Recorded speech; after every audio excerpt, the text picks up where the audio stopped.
இணையாக முதலாளியோ நிர்வாகமோ அரசோ பிடித்தம் செய்து பிஎஃப் டிபார்ட்மெண்ட்டுக்கு அனுப்பணும்.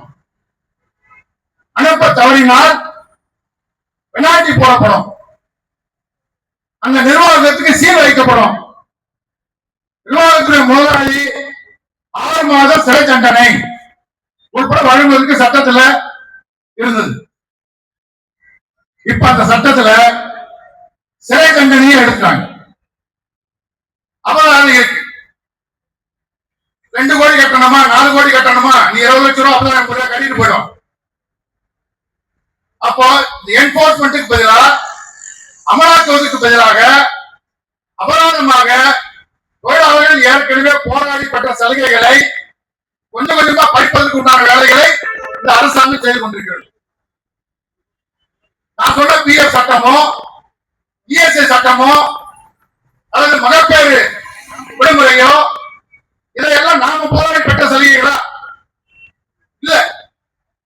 50 வருடத்துக்கு முன்பாக, 60 வருடத்துக்கு முன்பாக, 70 வருடத்துக்கு முன்பாக சட்டமே இல்லாத சூழ்நிலையில் பல லட்சம் தொழிலாளர்கள் போராடி ரத்தம் சிந்து உயிரை இழந்து இந்த சலுகைகளை, இந்த உரிமைகளையும் பெற்று தந்திருக்கிறாங்க. இதை அமலாக்குவதற்கு தான் நம்ம போராடிட்டு இருக்கோம். இந்த அரசாங்கம் குறைந்தபட்ச ஊதியம் 5 ஆண்டுகள் ஒரு முறை மாற்றி அமைக்கணும். சென்ற திராவிட முன்னேற்ற கழக ஆட்சி பற்றி தெரியும் நமக்கு. கொடுக்கிறது 10 ரூபாய்னா 100 ரூபாய்க்கு கூவாங்க. 1000 ரூபாய்க்கு விளம்பரம் நடக்கும். அவன் கூவுறத பார்த்துட்டு இதெல்லாம் நமக்கு கிடைக்குதா அப்படின்னா நம்ம ஆச்சரியமா இருக்கு. அவங்க என்ன வாக்காட்சி போட்டாலே நம்ம அடுத்த முறை ஆட்சிக்கு வந்துடலாம் என்ற முறையில எல்லா துறைகளிலும் லஞ்சம். லஞ்சம் என்பது திட்டமிட்டு இவ்வளவு பெர்சன்டேஜ் கமிஷன் என்பதை கடைநிலை ஊழியர்கள் தொடங்கி அமைச்சர் வரை எந்த துறைக்கு போனாலும் லஞ்சம் கொடுக்காம வேலை நடக்காது. அந்த சூழ்நிலையில புதுசா ஒரு அரசு வந்திருக்கு. அந்த அரசு எங்கெங்கயோ போய் வேலை நடத்துது. பள்ளிக்கூடத்துக்கு போகுது, மருத்துவமனைக்கு போகுது, அது சும்மா இருக்கிற இடங்கள் எல்லாம் போகுது. இந்த தரம் உள்ளிட்ட இடங்களில் ஒரு அமைப்பு இருக்குல்ல, இந்த ஆதார சேவை மையத்துக்கோ அல்லது நம்ம செய்யக்கூடிய வேலை இடத்துக்கோ வந்து ஆய்வு செஞ்சு உங்களுக்கு அரசாங்கம் கொடுக்கக்கூடிய குறைந்தபட்ச சம்பளமாக வருதா, இல்ல இஎஸ்ஐ வருதா, பிஎஃப் வருதா என்று சொல்லி ஒரு 100 நீல ஆய்வு செஞ்சு போட்டாங்க. நம்ம பிரச்சனை தானாக தெரியும். ஏன்னா அந்த அரசாங்கம் வந்ததே ரீல்ஸ்னால தான். அரசாங்கம் ரீல்ஸ் போட்டு வந்துச்சு. ரீல்ஸ் போட்டா என்ன நடக்கும் இந்த அரசாங்கம் தெரியுது. ஆனா இப்ப ரீல்ஸ் போடுறவங்க வேட்டையாங்க. எதனால வந்ததோ இந்த ரீல்ஸ் போட்டா இந்த அரசாங்கம் நமக்கு ஆபத்து வரும் என்ற அடிப்படையில ரீல்ஸ் போடுவது என்பது ஒரு கருத்து உரிமை. ஒரு அரசாங்கத்தை விமர்சனம், ஜனநாயக ஆட்சியில ஒரு அரசாங்கத்தை விமர்சனம் பண்ணுவதற்கு, குறை சொல்வதற்கு, போராடுவதற்கு இந்திய அரசியலமைப்பு சட்டம் இடம் கொடுத்திருக்கு. தமிழ்நாடு அரசாங்க சட்டம் இல்ல நான் சொல்றது. இந்திய அரசியலமைப்பு சட்டம் போராடுவதற்கு உரிமை கொடுத்திருக்குது, சங்கம் சேர்வதற்கு உரிமை கொடுத்திருக்குது, கருத்து உரிமைக்கு உரிமை கொடுத்திருக்குது. ஆனால் இங்கு ஒரு போராட்டத்தை நடத்துவதற்கே நம்ம பெரும்பாடு பட வேண்டியது. சரி, ஆட்சி மாறினால காட்சி மாறினான்னு கேட்டா ஆட்சி மட்டும்தான் மாறிடுது, காட்சி மாற மாட்டேங்குது. ஏன் காட்சி மாற மாட்டேங்குது? அவகாசம் கொடுங்க அப்படி கேட்டுருக்காங்க. அவகாசம் கொடுக்கலாம். அவகாசம் எவ்வளவு நாள் கேட்பீங்க? 1 மாசம் கேட்பீங்களா, 2 மாசம் கேட்பீங்களா, 3 மாசம் கேட்பீங்களா, இல்ல 6 மாசம் கேட்பீங்களா? சென்ற அரசாங்கம் சொன்ன மாதிரி 5 வருஷமா வாக்குறுதி சொல்லி சொல்லியே போட்டிட்டு தெரியாது. ஏற்கனவே ஒரு தடவை ஏமாந்துட்டோம். நாங்க 90% வாக்குறுதி நிறைவேற்றோம், 95% வாக்குறுதி நிறைவேற்ற சொல்லி தொழிலாளர்களுடைய எந்த வாக்குறுதி நிறைவேற்றாமலேயே என்ற ஆட்சி முடிஞ்சு போச்சு. ஆனா இந்த ஆட்சிக்கு குறைந்தபட்ச கால அவகாசத்தை நான் கொடுக்க முடியும். யாரும் படிக்காத ஆள் இல்லை. ஒரு பெட்டிஷன் கொடுத்தா நாம என்ன கேட்கிறோம்? அடுத்த நேரம் தீர்வு கொடுங்க கேட்கிறோம். குறைந்தபட்சம் ஒரு பேச்சுவார்த்தை நடத்துங்க, காது கொடுத்து கேளுங்க, எங்க கோரிக்கைகளை உண்மையை புரிந்து கொள்ளுங்க. துரதிருஷ்டமா பின்ன நடக்குன்னு கேட்டா அதிகாரிகள் எல்லாம் அமைச்சர் நட்டாங்க. அமைச்சர்களுக்கு அனுபவம் கிடையாது. இதெல்லாம் இதுதான் முடிவு, இதுதான் சுற்றறிக்கை, இதுதான் தீர்வு, இதுதான் ஜீவோ என்ற முறையில் தனிப்பட்ட முறையில் அமைச்சர்கள் இப்ப புலம்ப ஆரம்பிச்சிருக்கிறாங்க. புலம்ப ஆரம்பிச்சது IRS படிச்சுட்டு ரிசைன் பண்ணி வந்த அமைச்சர்கள் அல்லது பல துறைகள்ல பெரிய அதிகாரிகளா இருந்து ரிசைன் பண்ணிட்டு நீங்க அரசியல வந்து அமைச்சராக இருக்கிறவங்க அவங்க புலம்புறாங்கன்னா ஒரு அதிகார வர்க்கம் தான் நினைத்தால் என்ன செய்யும் என்பதற்கு இதான் உதாரணம். அந்த முறையில நாம இந்த துறையில கிட்டத்தட்ட 10 ஆண்டுகளாக தர உள்ளிட்டவர்கள் மட்டுமல்ல தமிழ்நாட்டில் வேலை செய்யக்கூடிய தொழிலாளர்களுக்கு குறைந்தபட்ச ஊதியம் 10 ஆண்டுகளாக மாற்றி அமைக்கப்படவில்லை. ஏற்கனவே கிருஷ்ணமூர்த்தி சொன்னார், நாங்க சென்னை கலெக்டர் கிட்ட ஒரு மாதத்துக்கு முன்னாடி மனு கொடுத்தோம். அந்த மனுவில் என்ன சொல்லியிருந்தோம்னா, அண்ணா பல்கலைக்கழகத்துல 900 பேர் 25 ஆண்டுகளாக 28 ஆண்டுகளாக தற்காலிக ஊழியராக பணி செய்து தற்காலிக ஊழியராக ரிட்டையர் ஆகி போயிடும். அவங்களுக்கு கொடுக்கக்கூடிய குறைந்தபட்ச ஊதியத்துல வருடம் சென்னை கலெக்டர் என்ன ஊதியத்தை நிர்ணயிக்கிறாங்களோ அந்த ஊதியம் தான் அண்ணா பல்கலைக்கழக தற்காலிக ஊழியருக்கு கொடுக்கப்படும். 2-3 வருஷமா பெட்டிஷன் கொடுக்கிறோம். இந்த குறைந்தபட்ச ஊதியத்துல முரண்பாடு இருக்குது, குறைபாடு இருக்குது என்று கொடுத்துருக்கோம். இந்த ஆட்சிக்கு வந்த பிறகு சென்னை மாவட்ட கலெக்டர்கிட்ட நேரடியாக சந்திச்சு என்ன குறைபாடு கொடுத்தோம்னா, சென்ற முறை தமிழ்நாடு அரசு மாற்றி அமைத்த குறைந்தபட்ச ஊதியத்தில் என்ன தொகை கொடுக்கப்பட்டிருக்கிறதோ அந்த தொகை கூட கலெக்டர் அறிவிக்கிற தொகை இல்லை என்பதை ஜியோ காப்பி கொடுத்து இந்த குறைந்தபட்ச தொகையை மற்ற மாவட்டங்கள் இன்னைக்கு அமல்படுத்துறாங்க. சென்னையில இருக்கிற மாநகராட்சி அமல்படுத்துது. அப்படி மாநகராட்சி ஜியோ கொடுத்து ஒரு 10-15 மாவட்டங்களோட ஜியோ கொடுத்து என்னுடைய கோரிக்கை வைத்த பிறகு ஒரு 15 நாள் கால அவகாசம் கொடுங்க, நான் என்னன்னு போய் சொல்றேன் என்ற முறையில் அந்த ஆவணங்கள் எல்லாம் மற்ற மாவட்டங்கள் இருந்து நாம் கொடுத்த ஜியோ கரெக்டா, அது ஆவணங்கள் கரெக்டா, சென்னை மாநகராட்சி கொடுத்தது கரெக்டா என்ற அடிப்படையில் எல்லாத்தையும் சரிபார்த்து 15 நாள் பொறுத்து கலெக்டர் இந்த ஆண்டுக்கான குறைந்தபட்ச ஊதியத்தை அறிவிக்கும் போது குறிப்பாக ஒரு 3 நபர்களுக்கு துப்புரவு பணி டிரைவர்களுக்கு அல்லது உதவியாளராக வேலை செய்யக்கூடிய ஆட்களுக்கு குறைந்தபட்சம் ஒரு நாளைக்கு 270 ரூபாய் குறைபாடுகள் சரி செய்த காலத்துல ஒரு நாளைக்கு 270 ரூபாய், ஒரு மாசத்துக்கு 7000 ரூபாய் உயர்வு என்பது இன்னைக்கு CITU அண்ணா பல்கலைக்கழக தொழிலாளர்கள் பண்ண முயற்சியின் காரணமாக சென்னை நகரில் வேலை செய்யக்கூடிய அத்தனை தொழிலாளர்களுக்கு அந்த பலன். என்ன ஒரு ஆட்சின்னு கேட்டா, கலெக்டர் மனு கொடுக்கறதே குதிரை கும்பா இருக்கக்கூடிய இந்த சூழ்நிலையில மனு கொடுத்த பிறகு ஆய்வு செஞ்சு நோட்டை அப்ரூவ் பண்ணிட்டு அப்ரூவ் பண்ண பிறகு யார் மனு கொடுத்தார்களோ அந்த மனு கொடுத்த நபருக்கு கலெக்டர் போன் பண்ணி உங்க மனுவை பரிசீலனை பண்ணோம், குறைபாடை கலந்து விட்டோம், புதிய ஜியோ இஷ்யூ பண்றோம் என்ற முறை கலெக்டர் போன் பண்ணி சொல்லக்கூடிய அளவுக்கு இந்த மாற்றம் வந்திருக்கு. இந்த மாற்றம் என்பது ஏதோ தன்னிச்சையாக மனிதாபிமான அடிப்படையில இந்த ஊழலுக்கு நல்லது பண்ணணும் என்ற முறை வந்ததல்ல. எல்லா அதிகாரியும் தொடர்ந்து நாம் இந்த பதவியில் இருப்போமா, இந்த பதவியிலிருந்து எப்ப தூக்கப்படுவோம் என்ற பயத்தோடு இருக்கிறதுனால அந்த பயத்தின் காரணமாக இன்னைக்கு அந்த தொழிலாளர்களுக்கு ஒரு நிவாரணம் வந்திருக்கு. இன்னைக்கு அமைச்சர்கள் சொல்றாங்க லஞ்சம் இல்லை, முதலமைச்சர் சொல்றாரு லஞ்சம் கேட்டது எங்க அண்ணன் ஆட்சி சொல்லு, யாருக்கா போய் தாசில்தார் ஆஃபீஸ்ல வருவாய்த்துறை போனீங்கன்னா உங்க அண்ணன் போல வேலையை பதில் சொல்லிடுவோம். ஏன்னா அரசியல் தேவை பேசுறதுக்கு நல்லா இருக்கும். அமல்படுத்துறது யாரு? வட்டாட்சியர்னா வட்டாட்சித்துறையில தாசில்தார் அமல்படுத்துறோம், மாவட்டம்னா கலெக்டர் அமல்படுத்துறோம். இவங்க சொல்லக்கூடிய வசனத்தை எங்கேயாவது கலெக்டரோ அல்லது வட்டாட்சியரோ அல்லது சார் பதிவாளரோ யாராவது ஒரு அதிகாரியாவது எந்த தொலைக்காட்சியாவது பேட்டி கொடுத்திருக்காரா? நாங்க லஞ்சம் வாங்க மாட்டோம், லஞ்சம் யாராவது வாங்க எங்க கிட்ட புகார் கொடுங்க என்ற அடிப்படையில எந்த ஒரு அதிகாரியாவது இது வரைக்கும் தொலைக்காட்சியை தோன்றி சொல்லியிருக்காரா? திரும்ப திரும்ப அமைச்சர்கள் 2 பேர் மாறி மாறி சொல்லிட்டு நல்ல விஷயம். ஒரு பயம் இருக்குது, வாங்கினா கேன்சல் பண்ணுவாங்க என்று அச்சம் இருக்குது.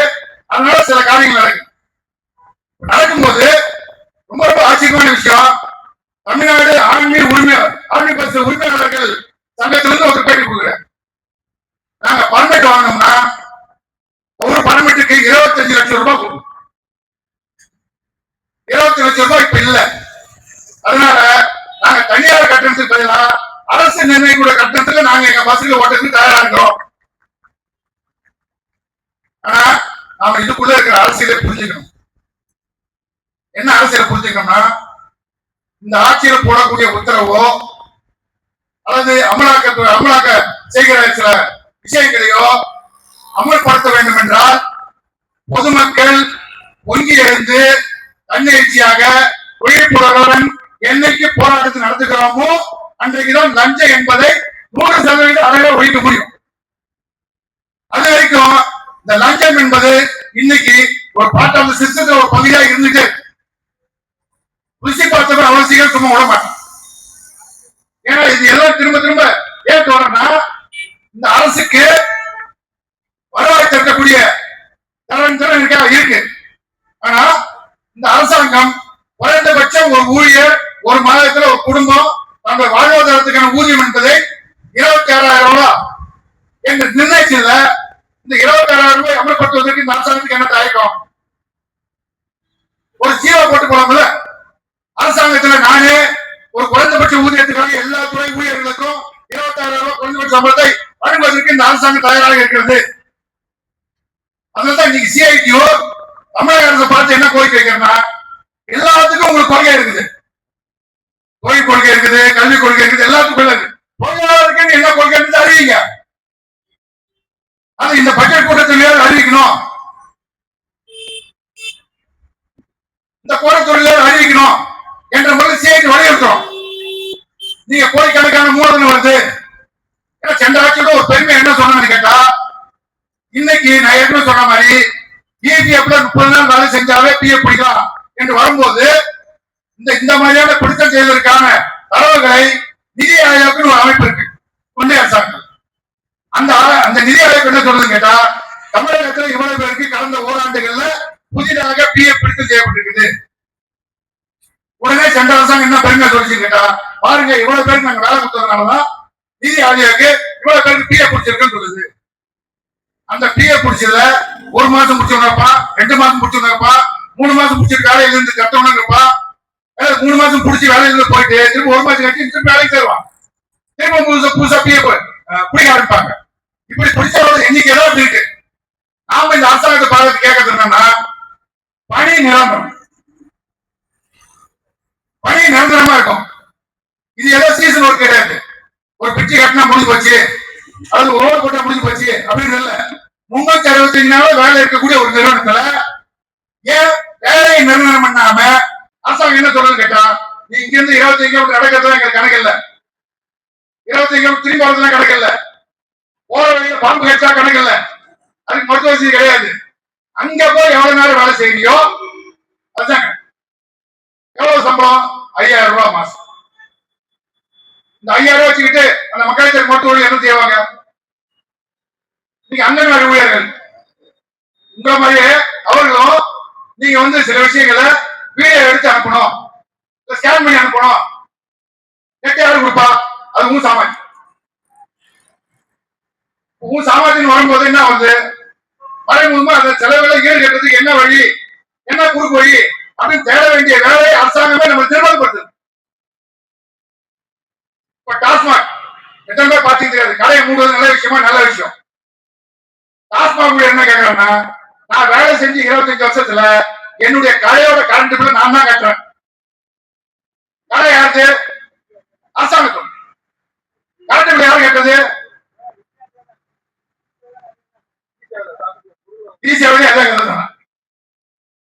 அப்போ அந்த தொழிலாளி ஏண்டா 10 ரூபா கூட வாங்கன்னு கேட்டா, பாட்டில சரக்கு வருது, வண்டியில இருந்து இறக்கி வைக்கணும், கூலி கொடுக்கணும். இறக்கி வைக்கும் போது 10 பாட்டில் உடையுது, அது ஈடு கட்டணும். அதுக்கு மேல இன்னொரு என்ன கணக்கு சொல்றாங்கன்னா, நீ பாட்டில வாங்கி வச்சு 10 ரூபா வாங்கி வச்சுட்டு பாட்டில கணக்கு பண்ணி வச்சுக்கோ. சேமிக்கிறது கடை இருக்குதா? கிடையாது. அதுவும் சாமர்த்தியம். எக்ஸ்ட்ரா வாடகை பிடிக்கிற அப்படி சேமிச்சு கிட்டத்தட்ட 1 லட்சம் பாட்டில சேமிச்சு வச்ச ஒரு ஊழியர் அடுத்த நாள் காலையில வந்து பாட்டில காணும். பாட்டில காணன்றதுனால ஹார்ட் அட்டாக்ல அதே பாட்டு செஞ்சான். ஒரு பைசா நிவாரணம் கிடையாது. அந்த தொழிலாளி பண்ண தப்பு என்ன? வந்தவங்க எல்லாம் கிராஜுவேட்ஸ் போஸ்ட் கிராஜுவேட்டா இருந்து எப்படியாவது அரசு ஊழியர் ஆகலாம். டாஸ்மாக வேலை செய்து சாதாரண விஷயம் கிடையாது. நீங்க ஒரு மணி நேரம் அந்த கடையில உள்ள உட்கார முடியாது. அந்த ஸ்மெல்ல ஒரு பாட்டில் உடஞ்சிச்சுன்னா அது கிளீன் பண்ண முடியாது. அந்த ஸ்மெல் இருந்துட்டே தான் இருக்கும். அந்த நாட்டத்தை ஒண்ணு உள்வாங்கிக்கிட்டே தான் வேலை செய்யணும். நீங்க ஒரு ஊழியர் இன்னைக்கு தேவையில அவரை தற்காலிக பணி நீக்கம் பண்ணிட்டாங்க அப்படின்னு போய் முறையிட்டோம்னா அந்த அதிகாரி என்ன கேட்கிறாருன்னா, உங்களுக்கு வேலை வேணுமா வருமானம்? இன்னைக்கு அமைச்சருக்கு போய் ஆய்வு பண்ணும் போதுதான் ஒரு லட்சமா தெரியுது. அமைச்சர் என்ன சொல்றாரு? இனிமே கரண்ட் பில் நீங்க கட்டவானா? சரி, கரண்ட் பில் நான் கட்டவானா? கரெக்ட். 25 வேலை செஞ்ச பிறகு 25% உங்களுக்கு ஊதியத்தை உயர்த்திருக்கிறோம். அமைச்சர் ரொம்ப பெருமையா சொல்றாரு. பெருமையா சொல்லும் போது என்ன சொல்றாரு? இதுக்கு முன்னாடி என்ன 500 ரூபாய் ஏத்தினாங்க, 700 ரூபாய் ஏத்தினாங்க, அதிகபட்சமா 2000 ரூபாய் தான் ஏத்தினாங்க. இந்த அரசாங்கம் உங்களுக்கு 25% ஏற்றிருக்குது. நாம அந்த அமைச்சருக்கு என்ன பதில் சொல்ல வேண்டியிருக்கா? 25 வருஷம் வேலை செஞ்ச பிறகு 25% சம்பளத்தை உயர்த்தின பிறகு 22,350 ரூபாய் தான் சம்பளம். 25 வேலை செஞ்ச பிறகு அப்படின்னா அந்த தொழிலாளி 25 வருஷம் என்ன சம்பளம் வாங்கிட்டு இருந்தாரு? இன்னைக்கு ஒரு குறைந்தபட்ச சம்பளம் 27,000 ரூபாய் கூட 25 வருஷம் அனுபவம் உள்ள ஒரு தொழிலாளிக்கு கொடுப்பதற்கு அரசாங்கம் தயாரா இல்லை. பச்சைகளை பேட்டி கொடுப்பதற்கும் பெருமையை பீச்சிக்கிறதுக்கும் நாங்க தான் இதெல்லாம் செஞ்சுட்டோம் என்று நீர் போடுவதற்கு மட்டுமே இந்த அரசாங்கத்தில் வேலை இருக்க முடியாது. இன்னைக்கு இந்த 10 ரூபாய் இந்த அரசாங்கத்தில் ஏன் நிறுத்த முடியல? நீ அவனுக்கு 50,000 ரூபாய் சம்பளம் கொடு, 50,000 சம்பளம் கொடுத்து ஒரு பைசா லஞ்சம் வேணா கூட உன்னை டிஸ்போஸ் பண்ணணும்னு சொல்லு. எந்த தொழிலையும் தவறு பண்ண மாட்டான். தவறு பண்ணுறது தூண்டல் யாரு? ஒரு போஸ்டிங்க்கு 2 லட்சம் ரூபாய், 4 லட்சம் ரூபாய், 5 லட்சம் ரூபாய் கொடுத்தாதான் டிரான்ஸ்பர். யாரு பிக்ஸ் பண்றா? அமைச்சருக்கு தெரியாதா? அதிகாரிகளுக்கு தெரியாதா? டாஸ்மாக் மேனேஜருக்கு தெரியாதா? தெரிஞ்ச எனக்கு இப்போ நடக்குது. இந்த அரசாங்கம் சொல்ல முடியுமா? இன்னைக்கு இபிஐ பிரச்சனை. இபிஐ அரசாங்கத்தில் இன்னைக்கு அமைச்சர் என்ன சொல்றாரு? 70,000 காலி பணியிடங்கள் இருக்குது சொன்னீங்கல்ல. அந்த ஆளை எடுப்பதற்கு உண்டான எந்த அறிவிப்பாளர்களுக்கு வந்திருக்குதா? கலைவாணர் ஒரு போட்டோ ஷூட் நடந்தது.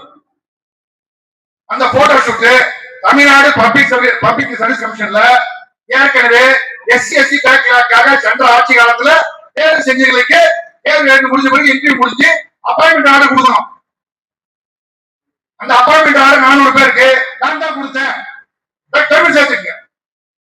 ஆனா இந்த 70,000 பேரை எடுப்பதற்கு உண்டான ஏற்பாடு என்ன? இபிஐ இன்னொரு கொடுமை நடக்குது தெரியுமா? ஒரு இபிஐ வேலை செய்யறதுக்கு ஒரு தொழிலாளி வருவார். ரிஜிஸ்டர்ல பேர் இருக்காது, தொழிலாளி என்ற அடையாளம் இருக்காது. வேலை செஞ்சு கம்பத்து மேல ஏறி ஷாக் ஆச்சு இறந்துட்டாருன்னா அந்த செயற்பொழியாளரோ அல்லது உதவி செயற்பொழியாளரோ இவரு மின்சார கம்பியை திருடுவதற்காக இந்த கம்பெனி ஏறினாரு, அதனால செத்துட்டாருன்னு அழைக்க. ஆனால் இபிஐ தான் செஞ்சாரு. இபிஐ செஞ்சுதான் கூட்டு வரான். வவுச்சர் கிடையாது, அதாவது பேமெண்ட் கொடுத்ததுக்கு எந்த அடையாளமும் இருக்காது. ஆனா போராட்டம் நடத்தி ஆதாரபூர்வமா எங்க எல்லாம் போராட்டம் நடத்தி நிரூபிச்சிருக்கிறோமோ அந்த இடங்கள்ல 3 லட்சம் ரூபாய், 5 லட்சம் ரூபாய், 7 லட்சம் ரூபாய் ஏற்பீடு வாங்கி கொடுத்துருக்கோம். எப்படி ஏற்பீடு கொடுக்குது? அவன் திறந்து தானே, திறந்து தானே கம்பெனி அப்படி வச்சு ஏன் கொடுக்குற? இந்த மாதிரியான அயோக்கியத்தனங்கள் என்பது இந்த காலத்திலையும் ஊழியர் பற்றாக்குறையின் காரணமாக தான் மின்தடை ஏற்படுது. அமைச்சர் என்ன டைலாக் கூறாரு? மின் கட்டணத்தை இந்த அரசாங்கம் உயர்த்தாது. ஏன் உயர்த்தாது? ஒவ்வொரு ஆண்டும் ஜூன் மாசத்துல மின் கட்டணத்தை நீங்க விரும்புறீங்களோ இல்லையோ மின் கட்டணத்தை 6% ஏற்றி ஆகணும் சொல்லி ஒன்றிய அரசாங்கத்தோட மாநில அரசாங்கம் ஏற்கனவே சட்டம் போடு. அது திமுக போட்டதா அதிமுக போட்டதா வேற. ஆனா இன்னைக்கு மின் கட்டணம் உயரவில்லை என்றால் அதேதான் ரேட்டுனா ஏன் 1000 ரூபாய், 2000 ரூபாய், 3000 ரூபாய், 4000 ரூபாய் பில்லு கூடுது? பில்லு கூடுறத இன்னைக்கு பொதுமக்கள் ரீல்ஸ் மூலமா இந்த அரசுக்கு சுட்டி காட்டிய பிறகு தலைமை பொறியாளர் என்ன அறிக்கை விடுறாங்க. சிபிஜி என்ன அறிக்கை விடுறாருன்னா, இல்ல கணக்கெடுப்புல குறைபாடு நடந்துச்சு, மீட்க சரியா எடுக்கல. எப்போ 1.5 மாசமா ரீல்ஸ் போட்டு கத்தன பிறகு இப்ப இந்த அரசாங்கம் இது போய் சொல்லுது. இப்ப யார் தவறு பண்ணுது? கட்டணத்தை தீர்ப்பு கொடுப்பீங்களா? இல்ல கட்டணத்தை மாற்றி அமைப்பீங்களா? அதுக்கான ஏற்பாடு இருக்குதா என்ற முறையில இன்றைக்கு எந்த ஒரு பிரச்சனையா இருந்தாலும் முதல் பலியாடா ஊழியர்கள் தான், கொலை சொல்றதா ஊழியர்கள் தான், பணிகளை நீக்கமா ஊழியர்கள் தான். இது அதிகாரிகள் சுத்த சுயம்பரமோ உத்தம மாதிரியோ கீழே இருக்கிற கலைஞர் ஊழியர்களோ அல்லது மூன்றாம் நிலை ஊழியர்கள் தான் தவறு பண்றாங்க என்ற ஒரு பிம்பத்தை இந்த அரசாங்கம் கட்டி அமைக்கிறது. ஏன் என்று சொன்னால் இன்னைக்கு நாம இங்க வந்து ஒரு போராட்டத்தை நடத்த வேண்டிய அவசியம் ஏன் வருது? ஆனா உங்களுடைய ஒரு கோரிக்கை தான் ரொம்ப வினோதமா இருக்கு. ஆதார் மற்றும் இ சேவை மைய ஊழியர்களுக்கு தேவையான பிரிண்டர், இந்த தொழிலாளி கோரிக்கையா? இந்த தொழிற்சாலை கோரிக்கை அது? டோனர் மாத்திரத்திலிருந்து யாரோட வேலை? பிரிண்டர் மாத்திரத்து யாரோட வேலை? இதுல என்ன ஒரு சூழ்ச்சி இருக்குதுன்னா, எந்த ஒரு கான்ட்ராக்ட் விட்டீங்கனாலும் ஒரு அரசாங்கத்துக்கு ஒரு ஒப்பந்தத்துக்கு ஒரு கான்ட்ராக்ட் இருக்குன்னா அந்த கான்ட்ராக்ட்ல ஒரு எம்ஓ இருக்கும், மெமரண்டம் ஆஃப் அண்டர்ஸ்டாண்டிங் இருக்கும். அந்த மெமரண்டம் ஆஃப் அண்டர்ஸ்டாண்டிங்ல குறைந்தபட்ச ஊதியம் கொடுக்கணும், இஎஸ்ஐ பிடித்தம் செய்யப்படணும், பிஎஃப் பிடித்தம் செய்யப்படணும், அந்த அலுவலகத்தில் அடிப்படை கட்டுமான வசதியை செய்து தரணும் என்ற முறையில அந்த எம்ஓ இருக்கும். இந்த எம்ஓ அமல்படுத்த வேண்டாம் என்று சொன்னால் டேபிளுக்கு மேல எம்ஓயு, டேபிளுக்கு கீழே கவர். இல்லைன்னா வெளிப்படைத்தன்மையோடு பேசுற இந்த அரசாங்கம் இதுதான் ஒப்பந்ததாரர்கிட்ட போட்ட எம்ஓயு என்று சொல்லட்டுமே. வெளிப்படையா ஏன் சொல்ல மறுக்குது என்ற நிலைமை வரும்போதுதான் நீங்க பொழுதறிஞ்சுள்ள மடிக்கணினி, லேப்டாப் இதெல்லாம் ரிப்பேர் பண்றதுக்கு நம்ம தலைமையில கட்டிட்டு இருக்கிற 7,500 ரூபாய் சம்பளத்தை கொடுத்து அந்த சம்பளத்துல இதெல்லாம் சரி பண்ண பிறகு அப்ப 30 நாள் என்ன பண்றதுமா? வயிற்று இருக்கு கட்டிக்கணுமா? இல்ல ஏன் துணியை போட்டு கட்டிக்கணுமா? இல்ல இந்த உண்ணாநிலை என்பது மாசம் 30 நாள் அப்படி கடைபிடிக்கணும்னு நினைக்கிறா இந்த அரசாங்கம்? போய் சொல்லணும்ல, இதுக்கான கால அவகாசம் வேணுமா இந்த அரசாங்கத்துக்கு? ஏன் இந்த அரசாங்கத்துக்கு இந்த கூட்டத்தில் நாம கத்துற அத்தனை கருத்துக்களும் இங்க ஐஎஸ் இருக்க, போலீஸ் உளவுத்துறை இருக்குது, உளவுத்துறை கண்டிப்பா ரிப்போர்ட் கொடுக்கும். யார் தலைமை, யார் யார் பேசுறாங்க, எவ்வளவு பேர் கலந்துக்கிட்டாங்க என்ற வேலையை அரசாங்கத்துக்கு முன்னாடி நம்மளுக்கு முன்னாடியே அரசாங்கத்துக்கு தகவல் கொடுக்கும். அதனாலதான் நம்முடைய சிஐடி மாநில தலைவர் சொன்னாரு, இந்த அரசாங்கம் இந்த கோரிக்கைக்கு செவிமடைக்கவில்லை என்றால் அரசாங்கத்துக்கு என்ன பாஷை புரியுமோ, என்ன மொழி புரியுமோ அந்த மொழியை பாடம் எடுக்க வேண்டிய நிலைக்கு இன்னைக்கு தரவு உள்ளிட்டாளர்களை சங்கத்தை தள்ளாதீர்கள் என்ற எச்சரிக்கையோடு உங்களுடைய போராட்டம் மேலும் வளர வேண்டும் என்று வாசி விடைபெறுகிறேன்.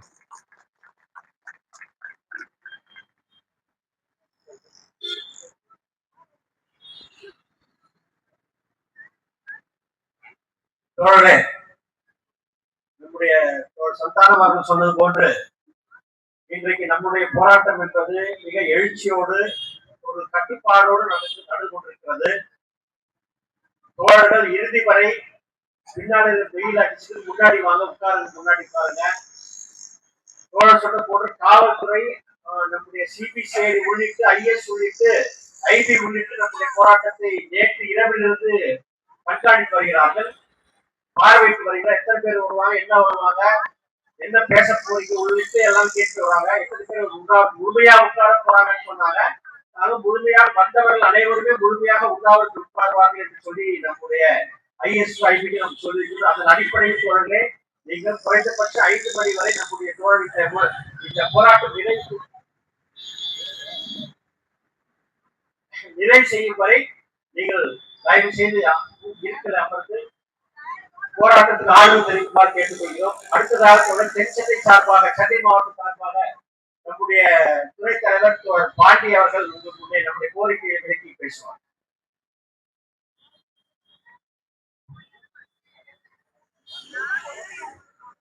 நம்மளுடைய தமிழ்நாடு தரவு உள்ளிட்டாளர் சங்கத்தின் சார்பில் சிஐடிஎன் மாநில நிர்வாகிகள் தலைமை தாங்கி நம்மளுக்கு இதுவரைக்கும் சிறப்பித்து கொடுத்தாலும் அவர்களுக்கும் நமது மாநிலம் முழுவதும் வந்திருக்கக்கூடிய தரவு உள்ளிட்டாளர்கள் அனைவருக்கும் என் மனமார்ந்த நன்றியை தெரிவித்துக் கொள்கிறேன். முதற்கட்டமாக நம்ம இந்த போராட்டத்தை வந்து இன்னைக்கு நேற்று நம்ம பண்ணல, 10 வருடங்களாக பண்ணிட்டு இருக்கோம். ஏன் அரசாங்கத்துக்கு காது கேட்கலையா இல்ல காது கேட்க மாட்டாங்களான்னு தெரியல. சோ இப்ப வந்து பாத்தீங்கன்னா நம்ம ஆரம்பிக்கும் போது கிட்டத்தட்ட ஒரு 7 பேர் சேர்ந்துதான் இதை ஆரம்பிச்சோம். அது எல்லாருக்கும் தெரியும். அந்த 7 பேருன்றது இன்னைக்கு தமிழ்நாடு முழுக்க தன்னெழுச்சியா வந்திருக்கீங்க எல்லாரும். இந்த தன்னெழுச்சி வந்தா மட்டும்தான் இந்த போராட்டம் வந்து நமக்கு வெற்றி அடைய முடியும். அதை இன்னைக்குமே மனசுல வச்சுக்கணும். நம்ம வந்து என்னன்னா அள்ளி கொடுக்க சொல்லல, இன்னைக்குதான் கேட்கிறோம். இந்த 26,000ன்றது ஒரு வருமானம். ஒரு நார்மலா ஒரு சிட்டிலேயோ நம்மளுடைய வாழ்க்கை நடத்துவதற்கு குறைந்தபட்ச ஊதியம் தான் நம்ம கேட்கிறோம். வேற ஒண்ணும் கேட்கல. கேட்டா என்ன சொல்றாங்க, இது வந்து வருமானம் இல்ல. ஒரே வார்த்தை கேட்கும்போது என்ன சொல்றது, இது வந்து தொழில வந்து வருமானம் கிடையாது, இது சேவை செய்யக்கூடிய துறை. அதை தெளிவா புரிஞ்சுக்கணும் நம்ம. சேவை செய்யக்கூடிய துறையில வருமானத்தை எப்படி நீங்க எதிர்பார்க்கலாம்? ஏன் இதே ஒரு ஹாஸ்பிட்டல்ல போய் வருமானத்தை கேளுங்களேன், வருமானம் இருந்தா தான் நான் வந்து இது ட்ரீட்மெண்ட் பார்ப்பேன் அப்படின்னு சொல்ல சொல்லுங்க. சோ மக்களுக்கு சேவை செய்யக்கூடிய துறையில வருமானத்தை கேட்கறதுன்றது பெரிய கேள்விகள் தான் வருது. அதனால நான் என்ன சொல்றேன்னா, நம்ம செய்யக்கூடிய வேலை இருந்தது உங்களுக்கு தெரியும். 2G ஊழல் வழக்கு கேள்விப்பட்டிருப்பீங்க. 2G ஊழல் வழக்குல வந்து ஒரு கவர்மெண்டே மாறிச்சு. யார் அந்த 2G ஊழல் உங்களுக்கு எல்லாம் தெரியும். திமுக கவர்மெண்ட் ஒருத்தர் பண்ணாங்க. மோடி அதை சொல்லித்தான் மோடி ஆட்சியை பிடிச்சார். இன்னைக்கு நம்ம என்ன பண்றோம், காத்துல வேலை செய்யறோம். காத்து தான் நம்ம வேலை செய்யறது. என்னது, காத்த வந்து காசாக்குறோம். சோ இதுல வருமானம் வந்து உருவாக்க தெரியலன்னா அந்த ஐஏஎஸ்க்கு வேலை செய்ய தெரியலையா, இல்ல சரியான ஐஏஎஸ் போடலையா? இத வருமானம் உருவாக்கக்கூடியது நிறைய வந்து வழிமுறைகள் நிறைய இருக்கு. இது யாரும் சரியா வந்து பின்பற்றல. இதுதான் உண்மை. வருமானம் இல்லைன்றது ஃபர்ஸ்ட் வந்து இது ஒரு தவறான தகவல் ஒண்ணு. ரெண்டாவது, இது வந்து வருமானம் உருவாக்க தெரியலன்னு நம்ம சொல்லணும். இன்னைக்கு நம்ம ஆரம்பத்துல என்னென்ன சர்வீஸ் பண்ணணும் உங்களுக்கே தெரியும். பிளாஸ்டிக் கார்டு முதல் கொண்டு போட்டோம், ஆதார் கார்டு, ஓட்டர் ஐடி. கிட்டத்தட்ட ஒரு 30 ரூபாய்க்கு பொதுமக்கள் ஈஸியா வந்து நம்ம இருந்து எடுத்து அணிட்டு போயிட்டு இருந்தாங்க. ஒரு ரேஷன் ஸ்மார்ட் கார்டு. அதை வந்து என்ன பண்றீங்க, ஆன்லைன்ல 75 ரூபாய் கட்டினா பண்ணா 3 மாசம் ஆகும், 15 நாள் ஆகும். ஒரு மக்களுக்கு ஈஸியா கிடைக்கக்கூடிய வருமானம் உருவாக்கக்கூடிய வந்து நீங்க நிப்பாட்டி என்ன பண்றீங்க, ஆன்லைன்ல பண்ணுங்க. எத்தனை பேர் ஆன்லைன்ல பண்ண முடியும் இன்னைக்கு? இன்னொன்னு வாட்ஸ்அப்ல கொண்டு வந்துருக்கீங்க. எல்லாமே நீங்க வீட்டுல இருந்து ஒரு மெசேஜ் போட்டா உங்களுக்கு சர்டிபிகேட் உங்களுக்கு தேடி வரணும். நான் அதை டைப் பண்ணேன். என்ன போட்டேன்னா கேக்குது, பேரை டைப் பண்ண சொல்லுது, அம்மா பேரை டைப் பண்ண சொல்லுது. அதே வேலையை நாங்க பண்றோம். தெரியாதவங்களே ஈஸியா வராங்க. இது ஏன் தெரிய மாட்டேங்குது? இது வந்து மக்களை தேடி வந்து ஏதோ ஊசி போடுற மாதிரி ஒரு கதை. அதனால நம்ம வந்து என்னன்னா, சரியான வர்க்க ரீதியான ஒரு போராட்டம் வந்து நம்ம தேர்ந்தெடுத்திருக்கோம். இது வந்து இந்த பிளாட்ஃபார்ம் நம்ம விடக்கூடாது. இன்னைக்கு சட்ட ரீதியான நம்ம முன்னெடுக்கிறதுக்கு தலைமை தாங்கக்கூடிய மாநில நிர்வாக அமைச்சர் கோவிக்குமார் தோழர் வந்து சரியான முறையில் நம்ம வந்து வழிநடத்தி கொண்டிருக்கிறார். மற்ற நிர்வாகிகள் எல்லாரும் இதை வந்து நம்ம கருத்தில் கொண்டு நம்ம பண்ண வேண்டியது ஒண்ணுதான், அவங்க கூட நின்று கரங்களா நின்று வர்க்க ரீதியா போராடினா மட்டும்தான் இதுக்கு உண்டான வெற்றி வந்து நம்மளுக்கு கிடைக்கும். நம்ம வேலை உட்கார்ந்துட்டு ஒரு 8 நேரம் வேலை செஞ்சுட்டு அவங்க யாரோ ஒருத்தர் போறாங்க, ஒருத்தர் கத்திட்டு போறான், கோர்ட்டுக்கு எவனோ போறான், அதெல்லாம் நம்ம நல்ல கிடையாது. நம்மளுக்கு வேணுங்கிறத நல்லதை நம்ம தான் கேட்டு வாங்கி போராடணும். அதுல வந்து எந்த காம்ப்ரமைஸும் கிடையாது. அதனால தயவு செய்து தோழர்களே, வந்திருக்க தோழரும் சரி, இது வரைக்கும் வராத தோழரும் சரி, அவங்களுக்கு இதை உணர்த்துங்க.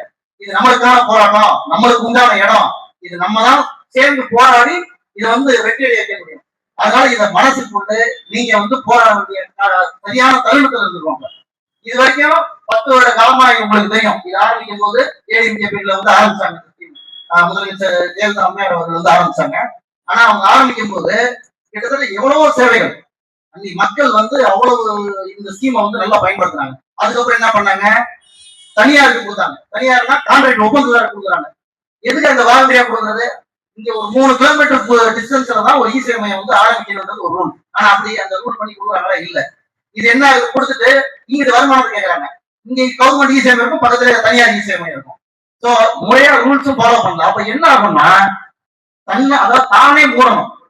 இ-சேவை மையத்தை வருமானத்தை காரணம் காமிச்சு தன்னால மூடணும். இதுக்கு முன்னாடி உங்களுக்கு சென்டர் மூணு உங்களுக்கு தெரியும் நினைக்கிறேன். 2 விதமா பண்ணாங்க. ஃபர்ஸ்ட் வந்து ஒரு 96 இ-சேவை மையம் முதல் முறையா மூடினாங்க. நம்ம இதே வந்து நடைப்பயணமா வந்து நம்ம அந்த போராட்டத்தை பண்ணோம். அப்ப வந்து எம்பி என்ன சொல்றாரு, நாங்க மாற்று வேலை தரோம் அப்படின்னு சொல்லி சொன்னாரு. எங்க மேல போய் மாற்று வேலை இப்ப வேகன்ஸ் ஆனதுக்கு அப்புறம் கொடுப்பாங்க. அப்ப இந்த நிறுவனம் வந்து நம்ம வேலை செய்யறோம். ஒரு 60 ரூபாய் ஒரு சர்டிபிகேட் பொதுமக்கள் வாங்குறோம்.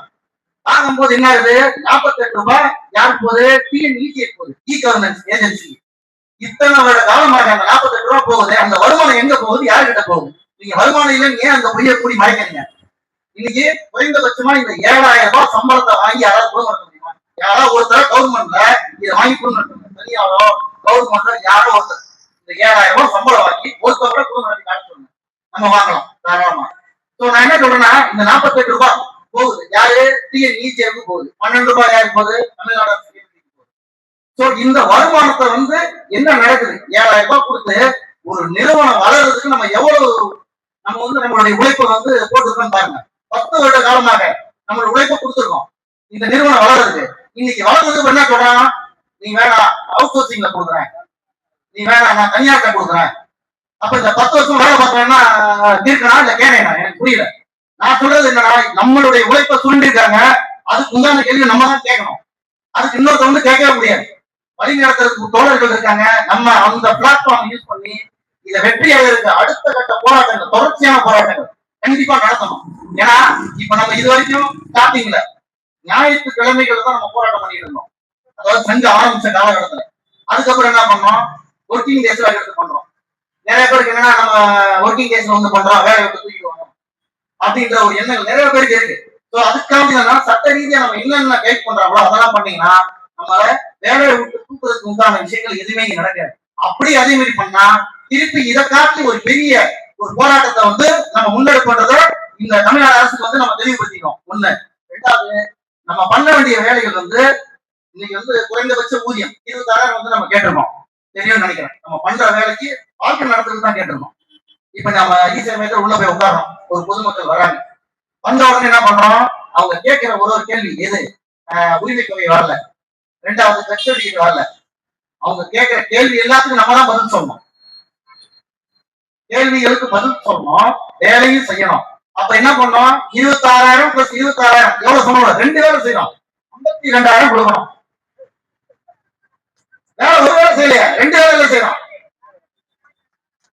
அதனால வந்து மக்கள் நம்ம வேலை பார்க்கறது என்னன்றது நம்ம புரிஞ்சுக்கணும். போத வருமானம் இருக்கு, இதை வந்து ஐஏஎஸ்ஓ அவங்க எல்லாம் வந்து எப்படின்னா கான்ட்ராக்ட் ஒப்பந்தத்தை கொடுத்துட்டு வருமானத்தை அவங்க நம்ம உழைப்பை சுரண்டி அவங்க எடுத்துட்டு போயிருங்க வருமானத்தை. இன்னைக்கு அதை வந்து கேள்வி கேட்கக்கூடிய இடத்துல நம்ம எல்லாம் ஒண்ணு சேர்ந்துதான் கேட்கணும். அதுக்கு சட்ட ரீதியா வந்து நிறைய வந்து நம்ம வந்து போட்டிருக்கோம். அது தோழர் எல்லாருக்கும் தெரியும்னு நினைக்கிறேன். நம்ம வழக்கு வந்து ஹைகோர்ட்ல வந்து நடந்துகிட்டு இருக்கு, பேமெண்ட் ஆஃப் வேஜஸ் போட்டிருக்கோம். அதுல நம்மளுக்கு வழக்கு சாதகமா தீர்ப்பு வந்திருக்கு. இது இல்லாம பணி நிரந்தரமும் குறைந்தபட்ச ஊதியமும் கேட்டு வழக்கு வந்து சென்னை உயர் நீதிமன்றத்துல வழக்கு நிலுவையில் இருக்கு. சோ அது எப்பவுமே நம்மளுக்கு அது ஃபேரா தான் வரும். சோ நம்ம பண்ண வேண்டிய வேலை என்னன்னா, வழக்கு ஒரு ரீதியா போட்டாலும் வர்க்க ரீதியா போராட வேண்டியது நம்மளுடைய கடமை. எல்லாரும் ஒண்ணு சேர்ந்து போராடினா இந்த கோரிக்கையை அடுத்து தொடர்ச்சியான போராட்டங்களா மாற்றணும். நம்ம வந்து இப்ப வந்து பண்றோம் இல்லையா, இப்ப என்னது அடையாளம் உண்டாகும் ஒரு நாளைக்கு தான். நான் சொல்றோம்னா தொடர்ந்து கண்ட காலை ஃபுல்லா கால வரையற்ற போராட்டம் அடுத்த இதனுடைய தொடர்ச்சியா நம்ம அதை பண்ணணும். இது பண்ணாதான் கவர்மெண்ட்டுக்கு வந்து நம்ம இருக்கிறன்றதுனா கொஞ்ச நாள் தெரியும். அதனால நான் வந்து இது வந்து அடுத்து நீங்க எல்லாரும் சேர்ந்து இந்த போராட்டத்துக்கு ஒத்துழைப்பு ரொம்ப நன்றி.